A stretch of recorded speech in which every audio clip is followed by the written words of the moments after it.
Yes, kwa majina naitwa Isaac Mungai aka Kijana Msafi, chairman wa New Gamer Young Leaders Movement.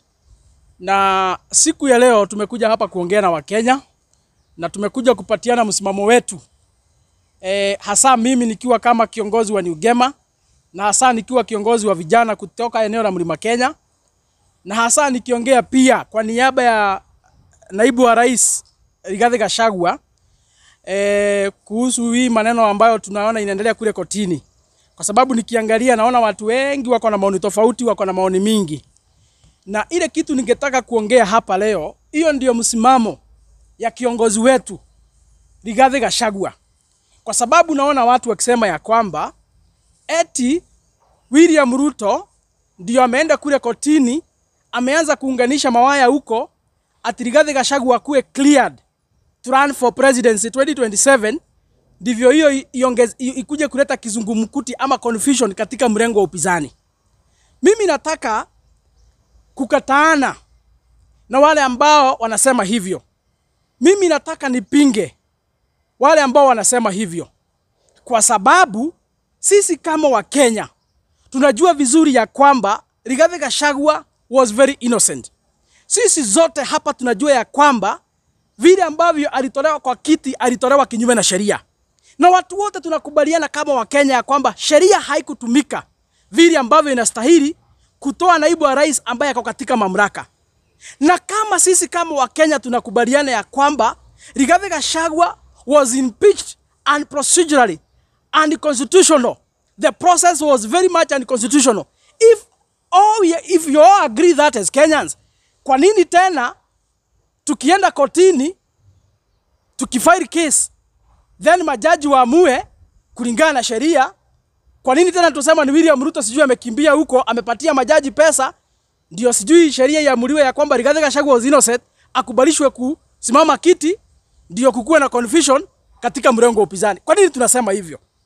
Kwa sababu mimi nikiangalia, na Wakenya ni vizuri tuambiane ukweli, Rigathi Gachagua ndiye alikuwa mtu wa kwanza kutolewa katika historia ya Kenya.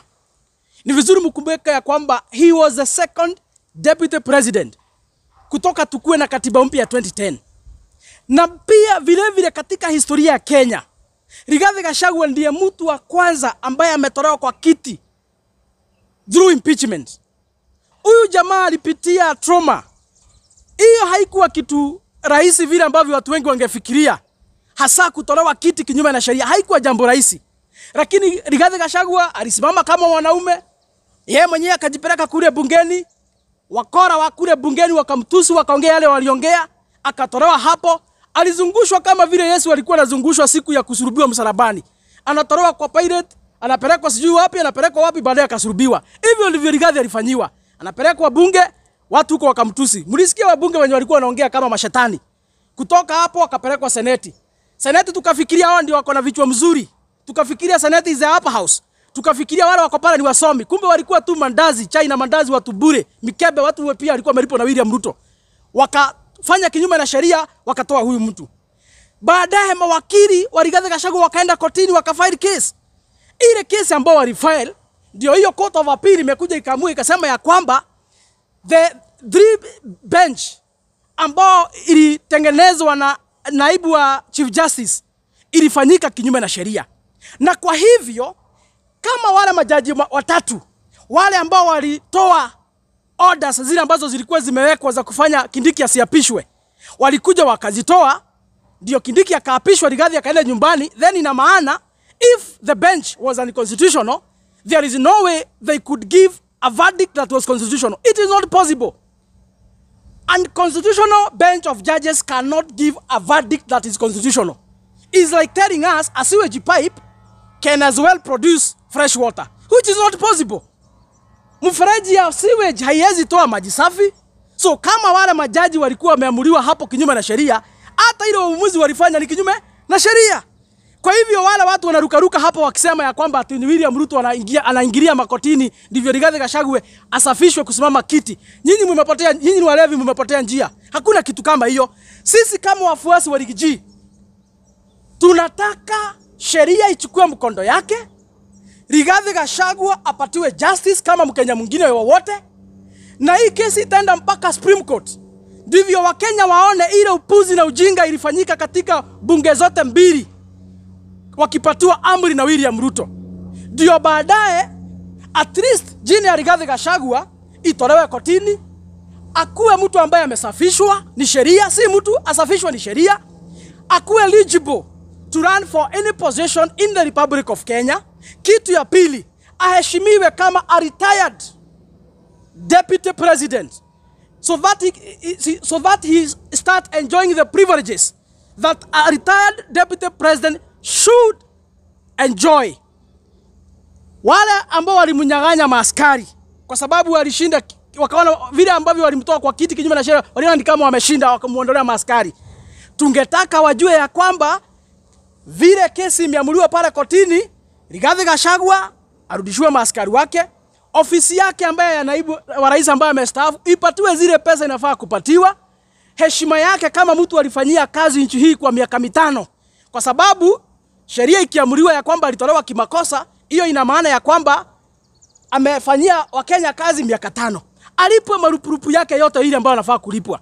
And that is what we are saying. Sisi kama wafuasi wa Rigiji, nikiwa mfuasi wake 001, muache ukiritimba na ujinga ya kusema ya kwamba ati ni William Ruto anatuma majaji wasafishe Rigathi aende akasimame kiti.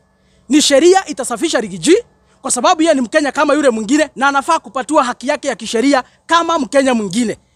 Kwa hivyo niambie watu. Kitu ya pili, nyinyi hamjui Rigiji.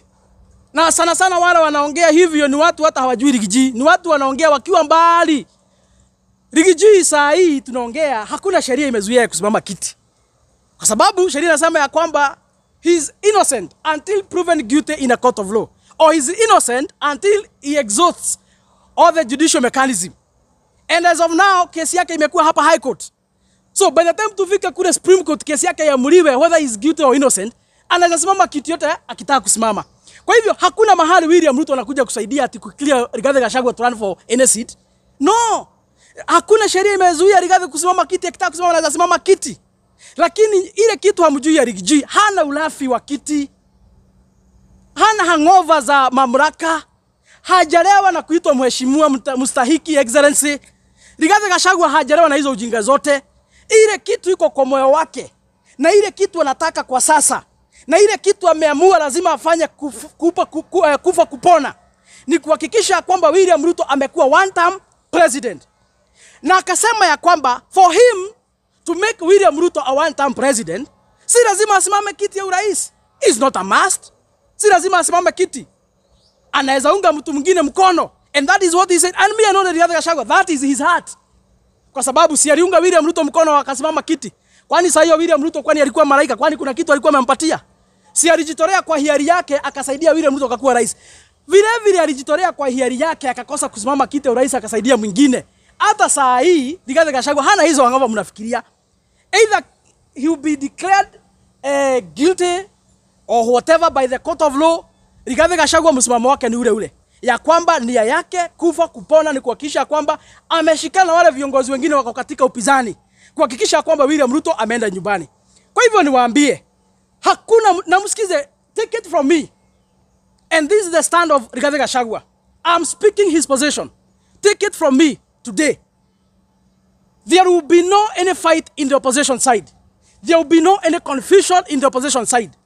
Whether Rigathi Gachagua will be cleared or not, hakuna confusion itakuwa katika mrengo upinzani. He is ready. Na alisema ya kwamba yule atakaye amuliwa kupigania kupeperusha bendera katika upinzani ataunga yeye mkono. Kwa hivyo wale wanaota, na niambie wafuasi wa William Ruto, nyinyi hata mko na vichwa mbaya by the way. Kwa nini mnafuata mtu mkiwa na imani ya kwamba ataiba kura? Ama kwa nini mnafuata mtu mko na imani ya kwamba ati atakoroga upinzani wakosa kusikizana? Yaani wafuasi wa William Ruto, hata nyinyi by the way akili yenu imeoshwa. You are banking on karata ya potapotea ati huyo mdosi wenu atakoroga upinzani wakosa kusikizana. Meaning nyinyi mnajua ya kwamba opposition ikisikana hakuna kitu mnaweza pata. Kwa sababu if you are banking on how the opposition side will disagree na watawanyike, if that is what you are banking on, then it means you know very well for as long as then upinzani watasikizana hakuna kitu mtapata, mnajua hivyo. Na hiyo ni hiyo hata nyinyi akili yenu hata iko na ujinga. Ndio maana hata nimesikia wengine huko kina Faruku wakisema ya kwamba wanaabudu shetani. Si ndivyo nisikia alisema siku ya jana? So hii confusion yote mnatakia upinzani iko kwenu nyinyi watu wa serikali. Hii confusion yote mnaomba usiku na mchana. Mnafunga, mnapiga magoti. Mkiomba upinzani isambaratike. Hiyo confusion yote inawarudia nyinyi wenyewe. Na niambia William Ruto my friend, ngojea kuanzia mwisho wa mwaka huu. Ni kuahidie vile unahidianga wale wengine bwana William Ruto. Kuanzia mwisho wa mwaka huu, ile mass exodus utaona kutoka kwako haujaiona kutoka zaliwe. Ile mass exodus itafanyika kutoka the UDA side, the Kenya Kwanza side, haijaipatikana kutoka uzaliwe. You be surprised. Hao wabunge wote unaona wakirukaruka kuna pesa yako hao wote. Watakuwa nakuja usiku wa Munyoro kama Nicodemus. Wote watakuacha the last minute. William, take it from me bwana William Ruto. Watakuacha wote usiku. Siku ikifika, hasa mwisho wa mwaka huu, you be surprised. Kuna siku itafika utaangalia nyuma yako hutapata mtu. Apart from Itumbe kwa sababu na yeye hana kiti la simamanga na akikuacha atakosa cha kukula. So, kitu kingine mnataka kuongea muhimu zaidi. Nimesikia malalamiko ya kwamba watu wanaongea mingi mambo ya IEBC. Mimi nataka niambie William Ruto. Tulikuwa na wewe ukitafuta kiti ya urais 2022. Na even though you were a sitting deputy president, at the same time you served as an opposition leader because there was a handshake government. Kwa hivyo ile IEBC iliteuliwa kama huko ulikuwa upinzani. Wale wengi ma commissioners walikuwa Uhuru na Raila Amolo Odinga. Ndio walikuwa wamewateua. Lakini hilo halikuzuia wewe kushinda kiti 2022. Kwa sababu sisi ambao tulikuunga mkono tuliamini ya kwamba wananchi ndio kusema. Na tukatoka kama wananchi tukaandamana moja kwa moja. Tukapiga kura, tukazisimamia, ukatangazwa kama mshindi. Hata kama IEBC commissioners wale wengi walikuwa wa Uhuru Kenyatta na Raila Amolo Odinga. Leo hii hauwezi stua sisi kwa sababu wewe mkiwa na huyo Agwambo, nyinyi ndio mmeappoint IEBC commission. Hauwezi tutisha na hiyo. Hata mkiappoint dada zenu ama ndugu zenu ama mabibi zenu ama watoto wenu. Ile kitu tunataka sisi kama wa Kenya ni kukuwe na IEBC kulingana na sheria. Na for as long as IEBC iko sasa kulingana na sheria, hiyo majina ulipatiana hatuna shida nayo, peleka bunge. Hata tunaomba wabunge kesho ama kesho kutwa wapitishe hiyo majina as fast as possible. Ndio mwezi ujao waanze kujiandaa tuingie katika by election. Ile kitu tuko na haja nao kama wa Kenya ni kukuwe na IEBC, nothing else. Whoever will be the chairman, we don't care. Kwa sababu tunajua siri moja kama wa Kenya bwana William Ruto. Wale wenye kupiga kura ni wa Kenya. Wale wenye kusimamia kura zikihesabiwa ni wa Kenya. Kwa sababu sheria inasema ya kwamba the results announced in the polling stations are final. And not even an IEBC commissioner or the IEBC chairman can change the results announced in any polling station. And going by that, sisi hatuna wasiwasi kama watu wa upinzani. Ile kitu tuko nayo tutapanga kazi. Tutakuwa na agent katika kila darasa. Tutakuwa na agent katika kila kituo. Sisi wenyewe tutajitolea kama wa Kenya. Tutasimamia kura in the polling stations, zikitangazwa, zikijumuishwa, zikihesabiwa, tutazisimamia, tutaziandamana nazo. Wale ma commissioners wakae kule Bomas wagojee tu zile matokeo tu wanatumiwa.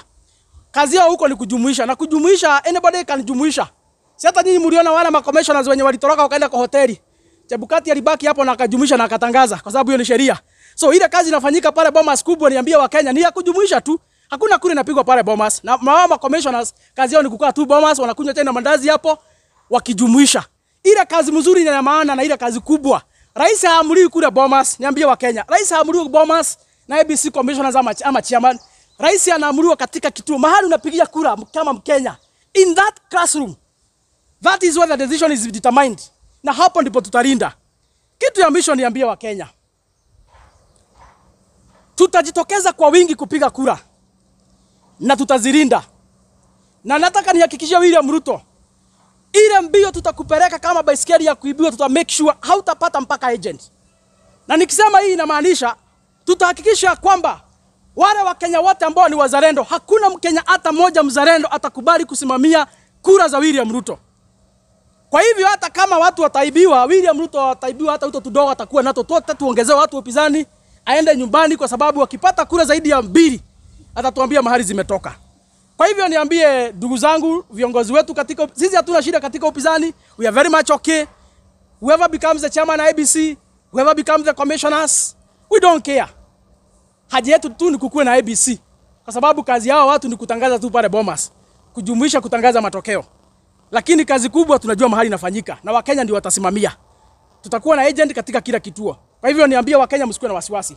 Kitu ya mwisho nataka niambie Wakenya. Na hii by the way ni muhimu sana. Katika serikali ya Uhuru Kenyatta tulikuwa na wakora. Kina Murathe. Tulikuwa na wezi wengi kama kina yule mganga anaitwa Aturi.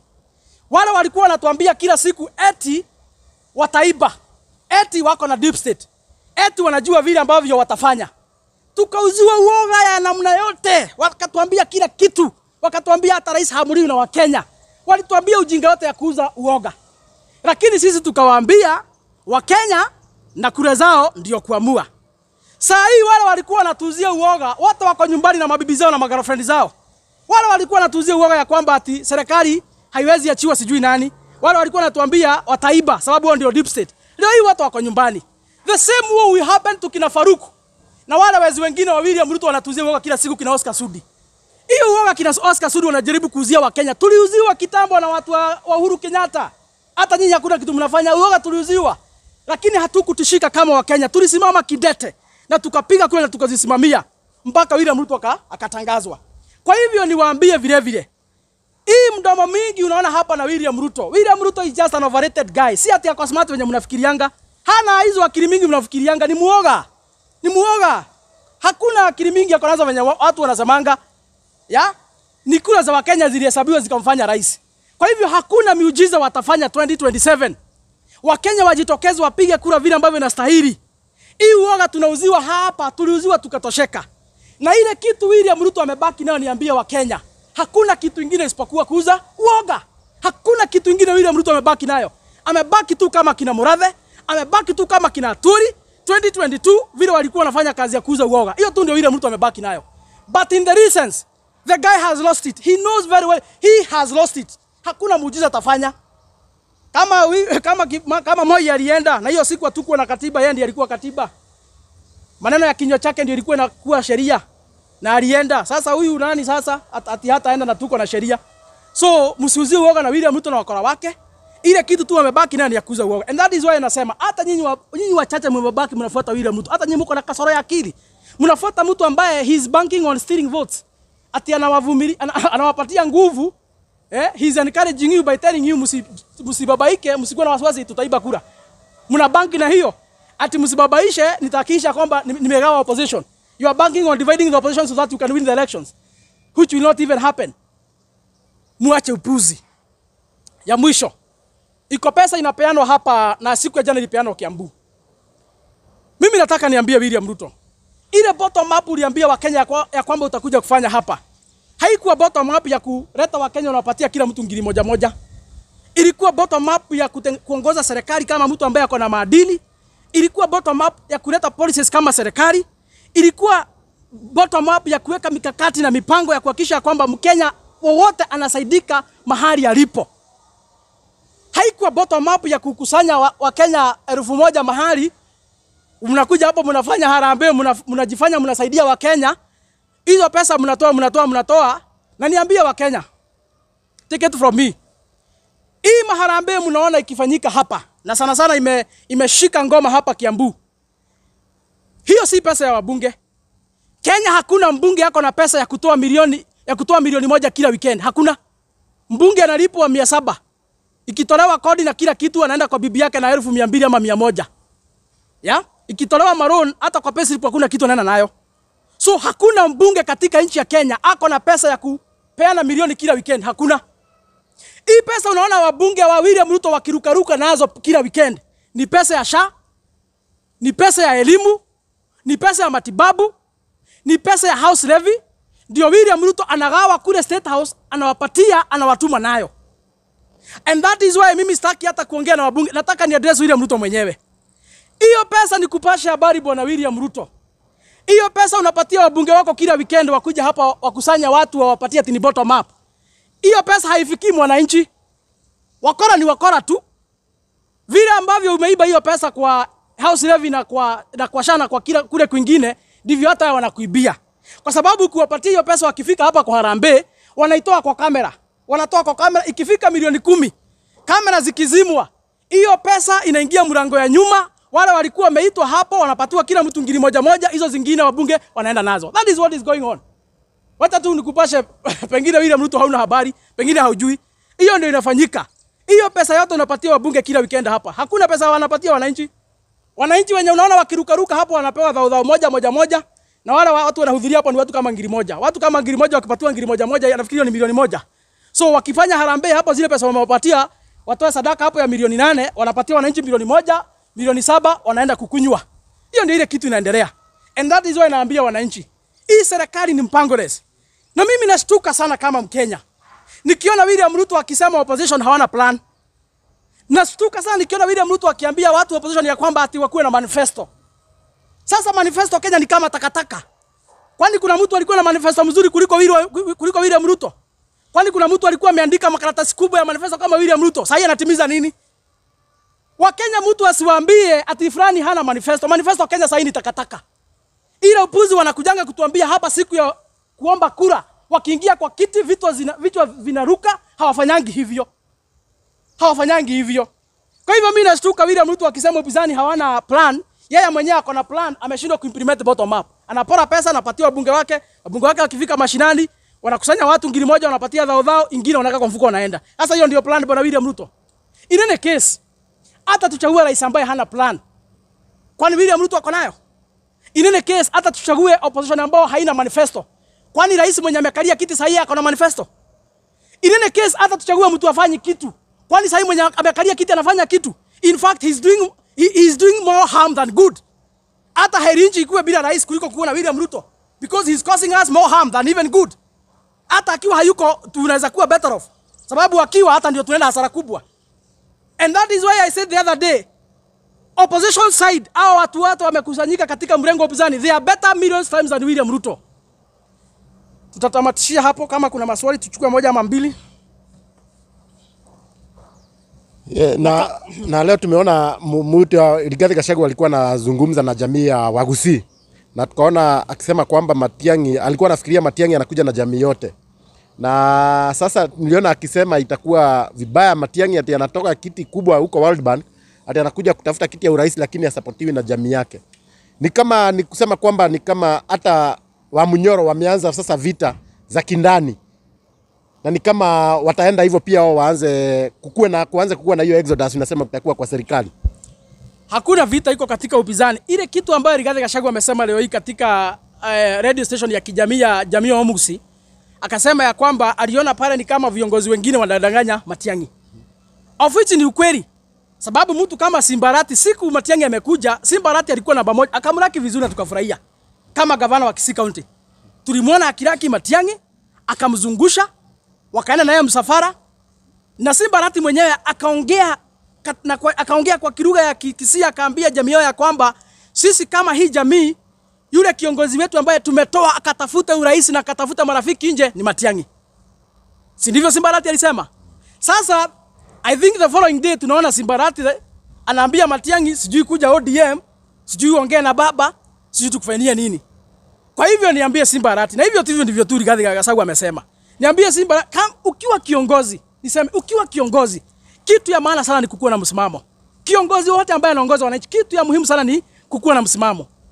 Hawezi leo unaongea hii, kesho yake unaongea hii. Bwana Simbarati, Matiang'i hakuna mahali anahitaji Raila Amolo Odinga kusimama kiti. Anahitaji wa Kenya. Kama kuna kitu tumetoa katika siasa za Kenya ni uburuka. Uburuka wote hiyo tumetoa, hiyo imefika mwisho, hiyo imetamatika. Na wale maburuka wote wamekuwa wakifanya biashara na kura za Wakenya kwa muda mrefu.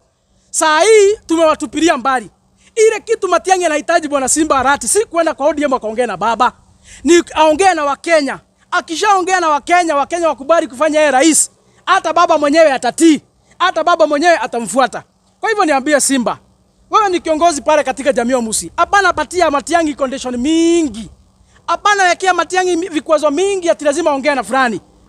Tumeni Matiang'i akaongea na wananchi. Hiyo ingine mtuachie sisi. Sisi ndio tutapiga kura. Kwa hivyo, hiyo tu ndio Rigathi Gachagua alikuwa anasema, lakini hakuna vita katika opposition. Tulisema ya kwamba, na niambia watu, iko wakora wengine hapa na wametumwa na William Ruto. Na Rigathi Gachagua lazima usikie hii. Iko wakora wengine hapa wanajifanya wanasupport upinzani na wametumwa na William Ruto. Hao wakora leo wanasema Matiang'i hawezi kuwa rais. Kesho yake wanasema Rigathi ndiye anaweza kuwa rais. Kesho yake wanasema hapana, patieni Kalonzo. Iko watu wanajaribu kuleta mgawanyiko katika upinzani in terms of selecting their preferred candidate. Hao watu si wafuasi wetu. Hao ni wakora, ni tumbocrats. Hao ni wafuasi. They are agents of William Ruto. Sisi kama Wakenya wazalendo, wale ambao tuko katika mrengo wa upinzani, ile kitu ambao tumekubaliana ni ya kwamba wale viongozi wetu wakiketi chini waamue ni Kalonzo. Sisi hatuna shida na hatutachapa Kalonzo, tutamunga mkono. Wakiketi chini waamue ni Matiang'i, tutasupport Matiang'i bila kurudi nyuma. Wakiketi chini waseme ni Martha Karua, tutaunga Martha Karua hata akiwa mama. Atavaa trouser na rubber shoes, tutamunga mkono bila kurudi nyuma. Wakiamua ni Rigathi Gachagua, tutamiminika bila kurudi nyuma na tutamfanya rais, wapende wasipende. Wakiamua ni Eugene, hata Muluya ni mtu anaweza ongoza nchi. Kama William Ruto anaweza ongoza nchi, hakuna mtu hawezi ongoza. Hata unaweza acha hii kazi ya media utafute kiti urais na uongoze nchi. If William Ruto can become a president, anybody in Kenya can become a president. Mtu amesomea kazi ya miti na wanyama akuwe rais. Wewe ambaye at least unaonekana unafikiria ukose kukuwa rais aje. So, ni vizuri mjue ya kwamba wale wako katika upinzani, yule ambaye ataamuliwa ndiye huyo. Sisi tutashikia hapo, tutaunga mkono huyo bila kurudi nyuma. Kwa hivyo wale wanasema wanajifanya wako upinzani na wanasema so and so hawezi kuwa, so and so hawezi kuwa. Nyinyi ni wafuasi, you are William Ruto's agents. You don't have a space in our opposition side. Sisi tuko kimoja na tumekubaliana. Whoever will be endorsed by the entire team, that will be our candidate bila kurudi nyuma. Thank you. So kama hakuna swali lingine tutamalizia hapo. Niambie Wakenya kwamba tutazidi kuongea, tutazidi kuzungumza na vile ambavyo tunasamanga kila wakati, nchi ni yetu, hatuwezi achilia walevi. Hatuwezi achilia wakora. Hatuwezi achilia wauaji na wezi wakuja kutuharibia nchi. And that is why I encourage Kenyans every day. Ukiona kitu haiendi mzuri, talk, let us talk. Hii nchi ni yetu. Mungu alitupatia hii Kenya for free. Na hakuna mtu ako na share kubwa kuliko mwingine. Hii nchi ni yetu for free. Mungu alitupatia mbele ya macho ya Mwenyezi Mungu. We are all equal. Mbele ya sheria we are all equal. Kwa hivyo lazima tutaongea. Niambie Wakenya, Mungu awabariki. Mungu ailinde taifa letu, na wale ambao wanafaa kuchukua vitambulisho wachukue mapema. Wale wanafaa kujisajili kama wapiga kura wafanye hivyo mapema. 2027 tumesikizana kwa kauli moja. One term, one term, one term.